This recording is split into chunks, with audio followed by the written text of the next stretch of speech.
நான் கொலை செய்யப்படலாம் பட்லந்த குறித்து சிஐடி முறைப்பாட்டின் பின்னர் இந்திரானந்த கருத்து என்பதாக அந்த செய்திக்கு இன்றைய தமிழன் பத்திரிகை தலைப்பெற்றிருப்பதை நாங்கள் காணக்கூடியதாக இருக்கிறது. தொடர்பாக நாங்கள் பார்க்கலாம். பட்லந்த வதை முகாம் உள்ளிட்ட பல்வேறு வதை முகாம்களில் இடம்பெற்ற படுகொலைகளுக்கும் அநீதிகளுக்கும் நான் இயற்கையாகவே மரணிப்பதற்கு முன்னர் நீதியை பெற்றுக் கொடுக்க வேண்டும். பாதாள குழுக்களை வைத்து என்னையும் கொலை செய்வதற்கான வாய்ப்பு இருக்கின்றன.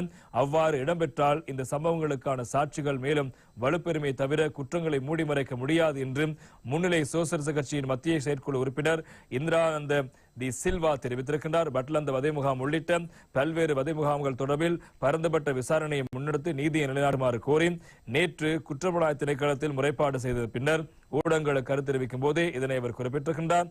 பட்லந்த வதை முகாம் உள்ளிட்ட பல்வேறு வதை முகாம்கள் தொடர்பில் நீண்ட காலம் பேசி வருகின்றேன். ஆனால் அதற்கு நீதி கிடைக்கவில்லை. அதன் காரணமாக குற்றப்புலனாய்வு திணைக்களத்தில் முறைப்பாடு செய்திருக்கின்றேன். இதனூடாக தற்போதாவது இந்த குற்றங்கள் தொடர்பில் விரைவான விசாரணைகளை முன்னெடுத்து தீர்வை பெற்றுக் கொடுக்க வேண்டும் என்று குற்றப்புலனாய்வு திணைக்களத்திடம் கோரியிருக்கின்றோம். பல வருடங்கள் ராணுவத்தின் உத்தியோகபூர்வ புகைப்பட கலைஞராக கடமையாற்றியுள்ளேன். அதன் போது கொழும்பில் உள்ள சகல வதை முகாம்கள் தொடர்பிலும் பட்லந்த வதை முகாம் தொடர்பிலும் அந்த முகாம்களில் இருந்தவர்களை கொடுமை செய்து கொலை செய்த நபர்கள் தொடர்பிலும் எனது கண்ணுக்குள் முன்னால் நான் படுகொலை செய்யப்பட்ட நபர்கள் தொடர்பிலும் எனது கைகளால் எழுதப்பட்ட பிரமாண பத்திரிகை கடந்த 1996ஆம் ஆண்டு சட்டமாதிபதியிடம் சமர்ப்பித்திருந்தேன். ஆனால் அதற்கு எந்த பதிலும் கிடைக்கவில்லை. அதனைத் தொடர்ந்து நான் சிறையில் இருந்த போது கூட முன்னாள் ஜனாதிபதி சந்திரிகா குமாரதுங்க அரசாங்கத்தில் அமைக்கப்பட்ட காணாமலாக்கப்பட்டோருக்கான ஆணைக்குழுவில் சாட்சியம் அளித்திருக்கின்றேன்.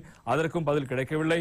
உண்மைகளை கூறிய போது அவற்றை மூடி மறைக்கும் வரலாற்றை இதுவரை பார்த்திருக்கின்றோம். இருந்தபோதும் தற்போதைய அரசாங்கமே இது தொடர்பில் சரியான நீதியை பெற்றுக் கொடுக்கும் என்று எதிர்பார்க்கின்றோம். ஆகவே நான் எனது கண்களால் பார்த்த காட்சிகளை வெளிப்படுத்த தற்போதும் தயாராக இருக்கின்றோம்.